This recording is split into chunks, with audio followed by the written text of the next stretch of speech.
Welcome into Eye.Talk.Tech, where we explore the intersection of eye care and technology. I'm your host, Dr. Griffin Christenson, and today we are excited to explore some of the practical applications and business realities of technology and eye care with a leader who has really seen it all, from private practice to corporate strategy to academia.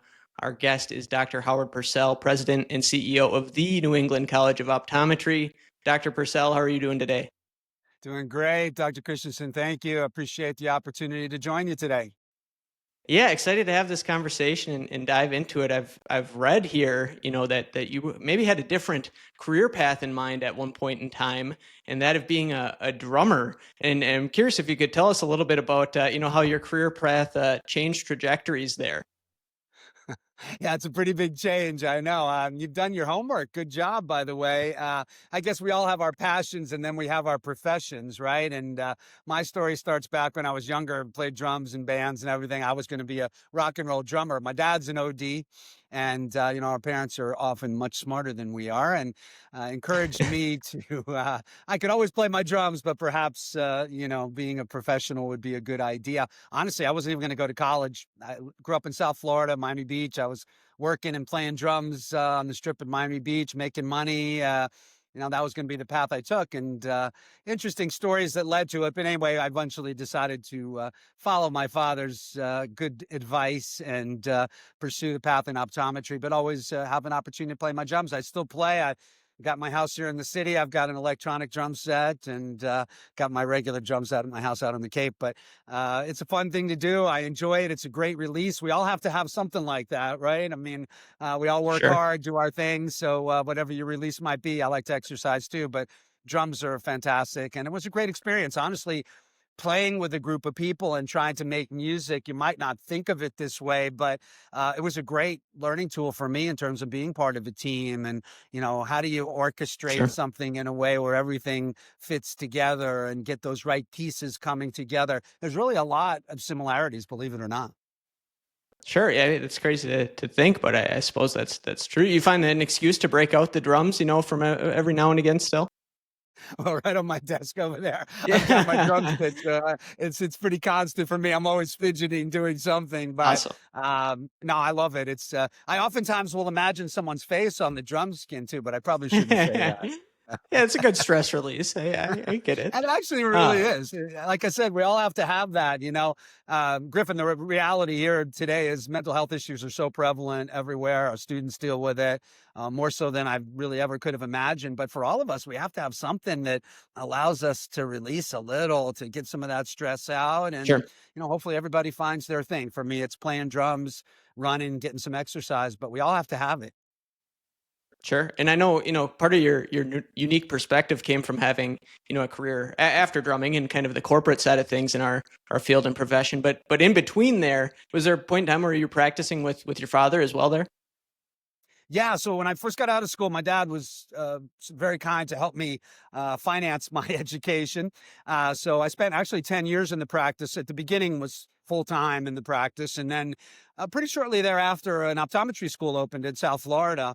And kind of a funny story, but I'll tell it quickly. I was asked to be part of the advisory committee. My practice was within 10 miles of where the college was going to open, which is now Nova Southeast. And the dean at the time asked me to serve on one of their committees. And to be perfectly honest, I disagreed with almost everything the guy was doing. I really didn't like the approach he was taking to it. And I spoke up about it. And I think probably 3 or 4 meetings in, he asked me, "Hey, after, can we chat a little bit?" And I thought, all right, that's it. I'm out. He's getting rid of me. He's had enough of my uh, pushback. And turned out he offered me a job. I was completely shocked by that. I like your spirit. I like that you're willing to share your thoughts, et cetera. So wound up going into academia there for a short stint, about 5 years. I was chief of cornea and contact lenses at Nova, what used to be called Southeastern University. And I enjoyed that very much. But that was my only stint in academia. Then 25 years in industry. It was really a lot of fun, and it was great. And I have to tell you today, I admire greatly the people who dedicate their careers to optometric education. The faculty, the administrators, amazing. And anytime anybody meets a member of the faculty at any of the schools and colleges, thank them. Thank them for what they do. Thank them. Sure. It's pretty special. Yeah. So, you had kind of a few different transitions in the career, and What have you taken with you maybe from that private practice experience working with your dad to the corporate experience that you had with J&J and Essilor to now returning to your alma mater? And how long have you been back at NECO now officially? So 7 years back in NECO, and it's been amazing. We've gone through a lot in those 7 years with pandemic, with the changes going on to education these days and navigating through all of that. It's been an interesting challenge, no doubt. But boy, I've learned so much, Griffin. Starting with my father's practice, I learned about the business of optometry from my dad, and it was cool because I came in and there was a lot going on. Like now, optometry is progressing so quickly, and I was able to bring some of the, if you will, newer thinking, newer technologies, newer instrumentation, and my dad was open to it. But what he taught me was running a business. And Mm. that incredibly valuable to me throughout my career. It is so hard to teach business education in optometry school. The wonderful thing about optometry, our scope of practice has broadened so much, but it has put increased pressure on the schools and colleges. So really spending a lot of time, we all spend time on optometric business education, but it's not enough. And it's something we need to do more, and wherever you can find a way to learn. And I was fortunate enough to have my dad there to really help me with that, and has paid dividends in everything I've done. If I go to J&J, boy, I learned so much. I mean, honestly, to be perfectly honest, I showed up the first day there, sitting in a boardroom table, and people are using terms I've never heard. I didn't know what EBITDA was when I sat down at that table. We were saying it and I'm nodding. I had no clue. I mean, this is, 35 years, 30 years ago now. Sure. But I learned a lot. But here, the thing about J&J that I always share that I hope will be valuable to your listeners is the Credo. Yeah. The J&J I'm Credo not. is something you learn pretty much the first day you join Johnson & Johnson. And it's really about how you prioritize. I could tell you the Credo right now, and I haven't worked for J&J for almost 20 years. Why I remember it so vividly is because it pays dividends for me right now today. When you're sitting as a leader and you have people come to you and they have their opinions and they're different, and they're bringing you those insights, and you have to be the smartest one in the room all the time, and you have to make the decision of which one is best and which way you're going to go. What I learned from that Credo was what you need to do up front is agree on where your priorities are. Here are our 4 or 5 priorities. That's what the Credo is. Here's our priorities in order. And if you can agree on those things, then when it comes to making those decisions around a boardroom table, you don't have to be the smartest person in the room all the time. What you have to say is, so by the way, Griffin and John, you guys have both presented your thoughts. Which of these really aligns best with our priorities? And it Mm. makes those decisions so much, I don't know about easier, but more acceptable to people because they've bought into what the priorities are. And now all you're doing is saying which really meets those. That was one of the biggest learnings for me. The Credo is over 100 years old, probably now 150 years old. I've learned a ton at J&J. I love that company. We have wonderful optometrists who participate there today. And then my Essilor days, it wasn't EssilorLuxottica at the time, it was just Essilor, but a French company, and understanding the global nature of our business and really trying to appreciate that and learn from others around the world. However small or big your organization is, it doesn't matter. It's about agreeing on your priorities and then sticking to that, and not always having to be the smartest one in the room. I'll be candid with you. I'm very rarely the smartest one in the room. I think the idea is to surround yourself with incredibly smart people who think differently than you. That's probably another key learning for me. Yeah, you have to have ruthless honesty in those conversations. Sometimes if you're just in agreement, it's not going to bring out the best ideas and so forth. Well, I want to get to sponsored pathways and some of the hybrid curriculum, but you're making it too enticing here. Well, in research for this podcast, I heard a cool story that you shared on a few different shows about actually, your interview process for getting to the job here at NECO, and you were described as a square peg fitting into a round hole throughout a lot of that process, kind of in jest, but also with some seriousness given your corporate background. And they said, how are you going to round these edges to fit into this role? And you said, if you want me to round the edges, I don't know if I'm your guy. And of course, they clearly loved it. I think it's maybe fair to say that you are capable and willing to have heterodoxical opinions and so forth.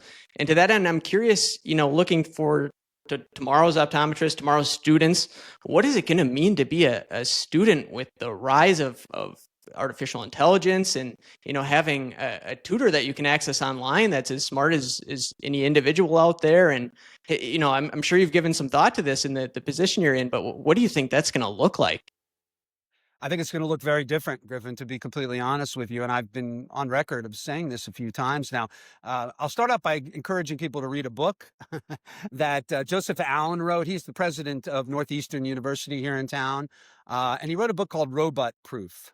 I love it. It was written several years ago. He's updated it. If anybody is interested in the question you just asked of where is education in general, but clearly it impacts on optometric education. So the essence of it, what I take away is the evolution of what we're going to need to teach. Think about this. The world in the future will be right in front of us, right here in front of us. Any information we need about side effects, drugs, diagnosis, treatment, any research that was done in the past 3 minutes on any subject around the world, we'll be having right in front of us at our fingertips. So then how do we robot proof, to use Joseph's words, our future graduates? I think we will be always teaching the core foundational pieces, but I truly believe we're going to be teaching different skills. We're going to be teaching more observation skills. We're going to be teaching more empathy. We're going to be teaching more the ability to gain trust from a patient. Griffin, you could be the world-renowned expert in glaucoma. No more there is about more about glaucoma than the world knows. But if you can't convince me to put those drops in my eyes or to get the treatment that you're recommending, you fail. So I believe in the future, and I really espouse to what Joseph talks about, which is we have to teach students some of the tools and the resources and skills they need to be robot proof. How do we use technology? And it's going to be an incredible asset, but what do we bring as humans that technology won't be able to bring? And at least today, it are those type of assets. So we see a very significant evolution in the way we teach, what we teach, how we spend our time on teaching. But that is an evolution that will take place. It doesn't happen overnight. Today, we PowerPoint everyone to death. We bring everybody into a classroom. The number of hours of optometric education in each of our semesters is significant. It is, I mean, I often say, I'm not sure I'd get accepted to optometry school today. The challenge, the rigors of it are incredible. And the reality of that is that we have to be able to be more flexible in the way we teach. So at NECO, we've, as I think was mentioned, we have looked at something called a hybrid OD program. We believe that is the answer. There are 29 states now that do not have an optometry school. So now, if you live in one of those states and you want to be an optometrist, you have to be able to pack your bags and move somewhere. We want to take that away. We don't think you should have to do that. What we want is to go to some of these states that don't have optometry schools, be able to deliver our education from seasoned veteran faculty who have been doing what they've been doing for a long time, train the clinical component on the ground locally, and hope that and encourage people to stay in their communities and serve those communities. The challenges we have now when people leaving certain states and going to New York, to Boston, to California, to San Francisco, to to Houston, and then the idea of going back to your hometown, your small town, and serving your community is much more remote possibility. We believe if we can deliver that education locally, then people are more likely to stay in those communities and serve those communities. And that's something we've been working on now for almost 4 or 5 years. I'm happy to tell you more about that, but that is at the surface of how we look to change education. Sponsored Pathways is a vehicle to help with the financial component. We have 2 big issues, Griffin. In my opinion, the 2 major issues in optometric education today are debt and applicant pool. And we have to be able to impact on both of those. And I'm very proud of what NECO is doing, both through Sponsored Pathways and finding vehicles for a quid quo pro. Industry says, I'm willing to help pay for 2 years of your education, maybe 3 years, maybe all 4 years. You give me a commitment to 3 or 4 years when you graduate. Yeah. How do you sign up for Sponsored Pathways after you've graduated? What's the process there? I'm going to have to look into that one for myself here. In all seriousness, that's currently you have to do it as a student, obviously, because you're I figured as much. In all seriousness, that's a really cool program, and I'm sure that's got a lot we're of so thrilled. And by prospective the grads way, very excited.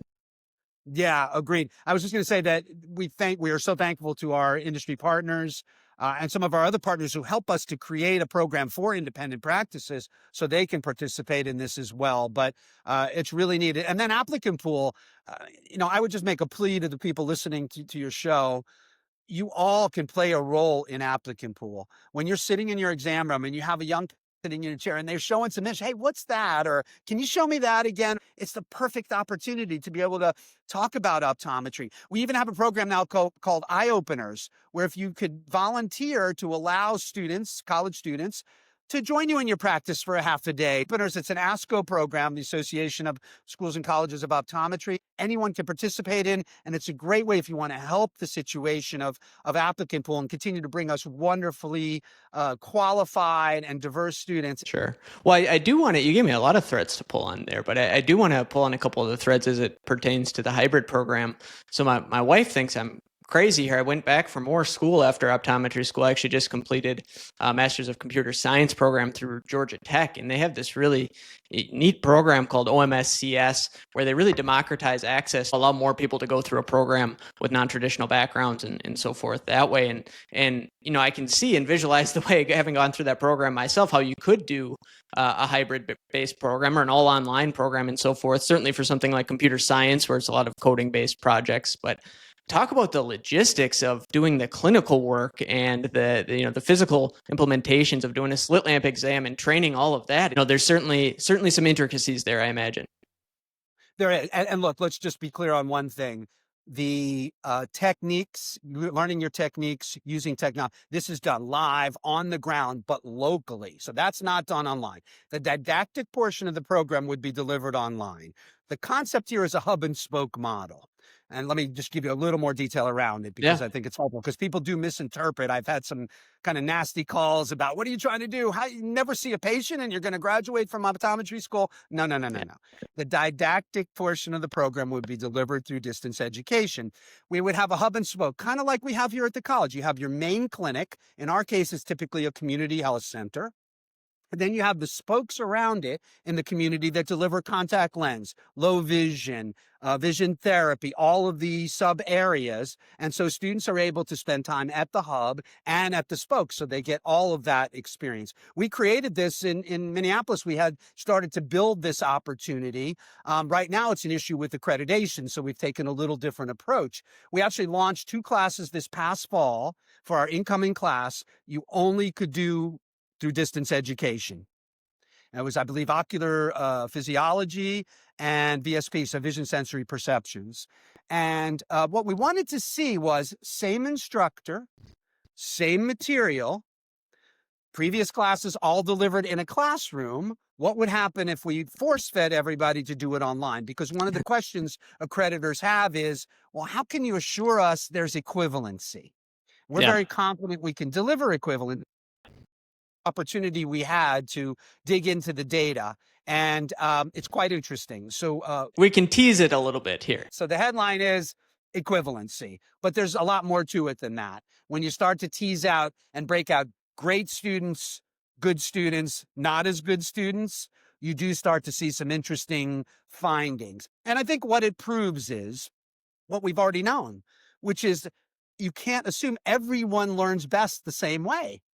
So what we're looking at is parallel paths. So eventually NECO will have every course available to come into the classroom and sit in the classroom, or to take it through distance education asynchronously. Now, I want to also remind people, when we say asynchronously, it means you're taking it at your own speed and you're doing it on your own. But there are stage gates along where you're meeting with the faculty, we're engaging with other students. So this isn't just you're on your own, but it's allowing us to be flexible. We want to have an agile campus.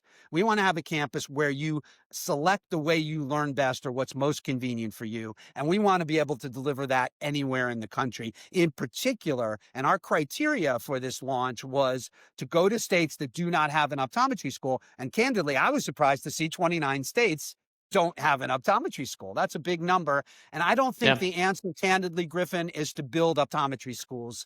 More optometrists can find more faculty and more administrators and leaders. I don't think that is the best answer for us. Sure. Well, in there's obviously a lot of different areas in which you are embarking on a technological solution or, an amendment to the current paradigms, and whether it be teaching or optometry in general. And one of those that I've come across for you guys as well is salary negotiation. Could you tell me a little bit about the program you're piloting there, and can you walk us through what maybe some of the results have been with that? You've done your homework, Griffin. Thank you. I appreciate the good questions. Well, I got to give So credit where credit's due. There's a whole team that helps me out here. I will say this is one of several pilots that we're doing. So this is a pilot that we did, and the Sure. instigation behind it, candidly, was we have a huge disparity when it comes to male and females in terms of optometry salaries, and that's not inconsistent with other professions. By the way, optometry is not unique in this, but men are making significantly more than women with equal experiences. And so we tried to dig in a little bit to try to really understand that issue. And it's multifactorial. It tends to skew a little more female when it comes to willingness to push back a little. It can be cultural in some cases. Today at NECO, we have 80% women. If we just sit back and say, well, that's okay, we didn't think that was acceptable.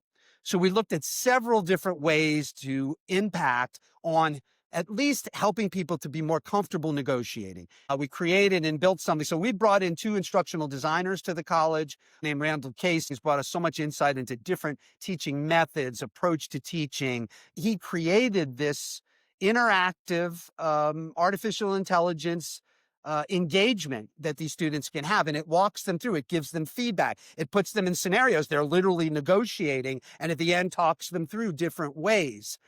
We started it last year where it was optional because we wanted to just get some feedback on it. This year, it's mandatory for all the students, and I think they're actually enjoying it. Now, the impact that it will have, we don't know yet, but it's one of 4 or 5 different tests we're doing. I think I heard you mention something about a tutor.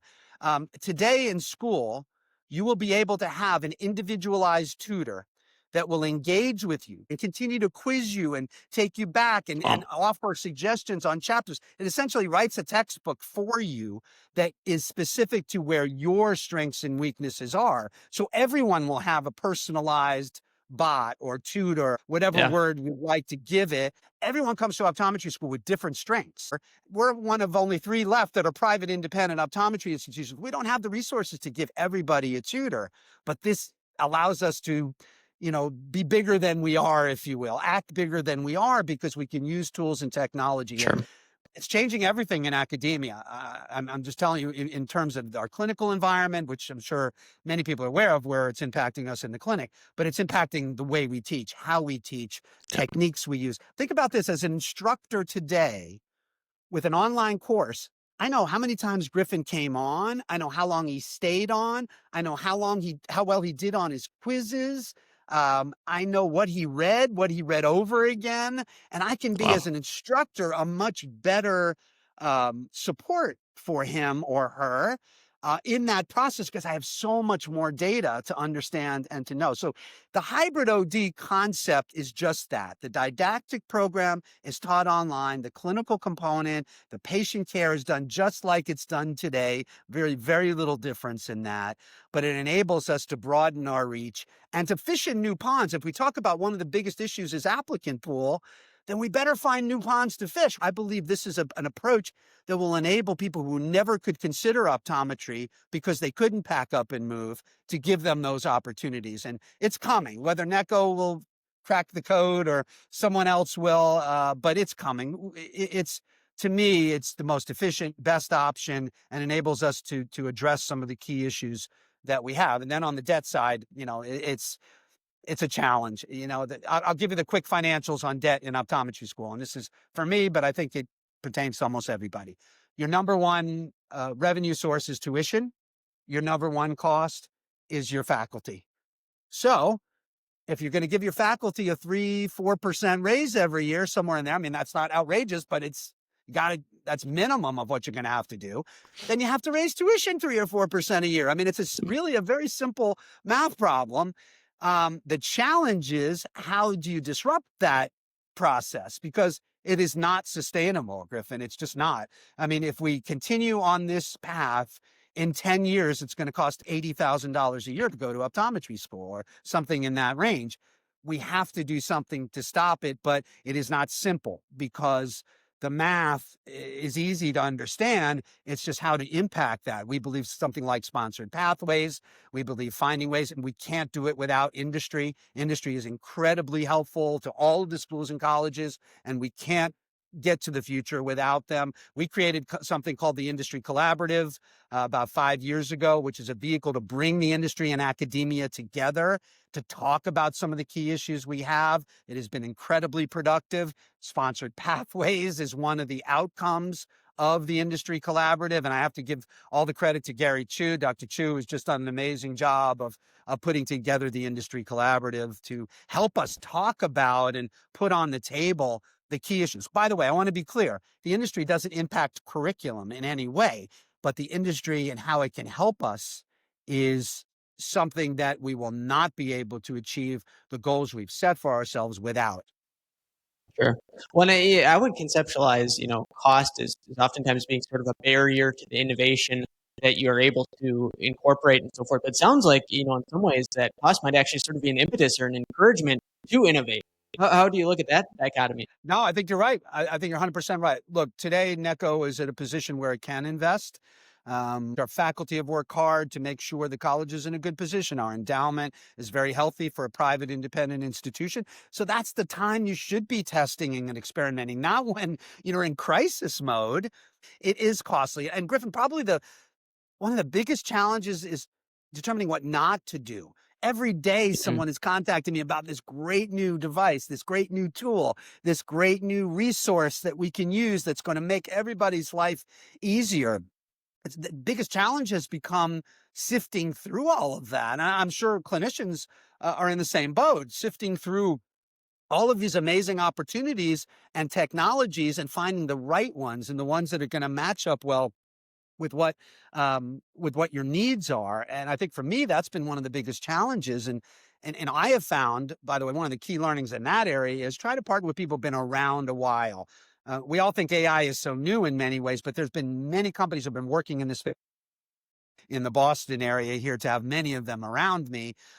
People have been in this space for a while, understand it, and aren't sort of new and just, stumbling through it all. We need both of those Sure. because we like Sure. entrepreneurs and, that type of work as well. But I have found more of the seasoned veterans seem to be the ones that really have a greater understanding and obviously a little more experience.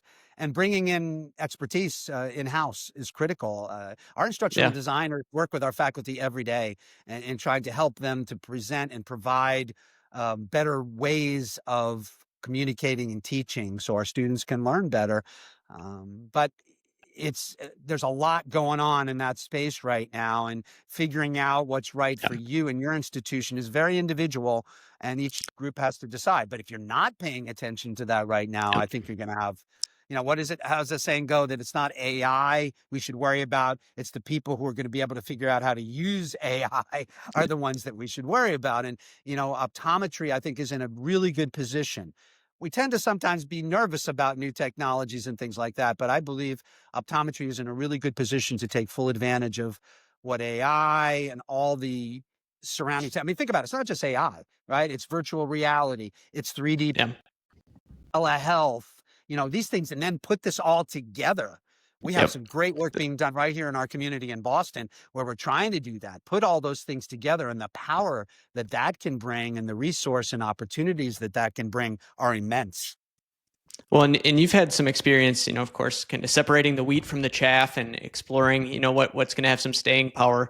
And to that end, what do you believe is going to have the biggest impact, whether it be on profitability or efficiency from a scholastic standpoint, but also in a practice standpoint? Is there anything that stands out to you that is going to have a significant impact here in the coming years? There's a lot of things. Just putting me on the spot right now, one thing does pop to my mind that I've been spending some time trying to learn more about, and I think it has huge potential to impact academia and practice as well, and that's Oculomics. Oculomics really began to talking about Oculomics I think back in 2020. But today I'm seeing some really incredible progress. I mean, essentially, the science of using the eye to diagnose systemic disease. And we've been doing it forever, right?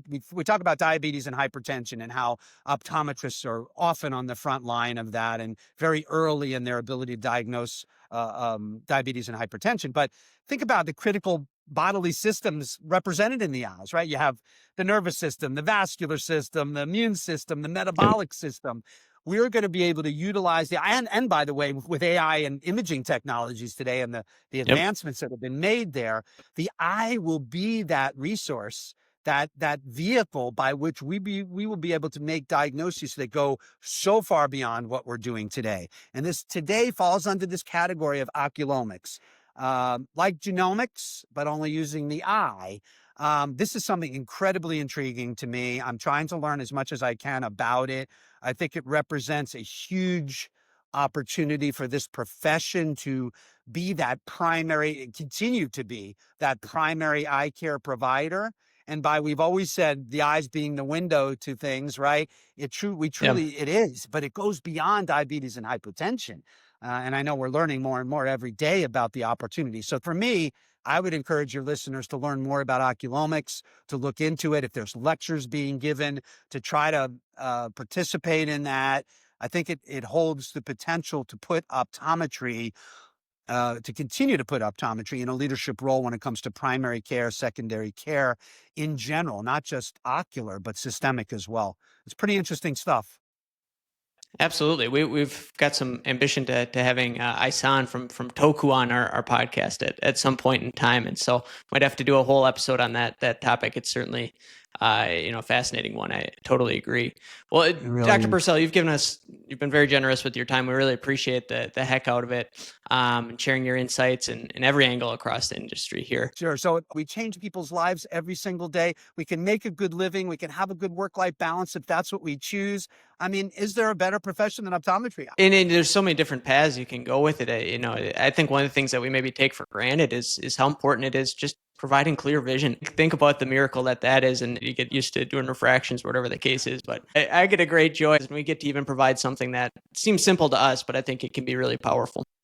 You're right. We change people's lives every day. It is an amazing profession, but the awareness of it is low. The awareness of optometry is even lower in states that don't have optometry schools. And if we can create greater awareness, I think we'll see greater and greater interest. But let me tell you, we have amazing students. Griffin, the students coming into optometry school today, I say this all the time. If you'd ever have a bad day in optometry, go to an optometry school and spend a day. They are so excited. They are super smart. It is an incredible environment to be in. I feel so blessed to be here and to be part of this institution. I'm a second generation graduate of NECO. My dad went here too, so it's a special place anyway. But perhaps I'll end my comments with where I started. When you run into a faculty member of an optometry school, thank them for what they do. Thank them for the commitment. Awesome. Well, yeah, I know I certainly have a long list of people to whom I owe thanks, and my father as well amongst them, just like you too. So it was a pleasure chatting with you, Dr. Purcell. I hope you have a wonderful rest of the day, and we'll look forward to next time on Eye.Talk.Tech here. Thanks so much.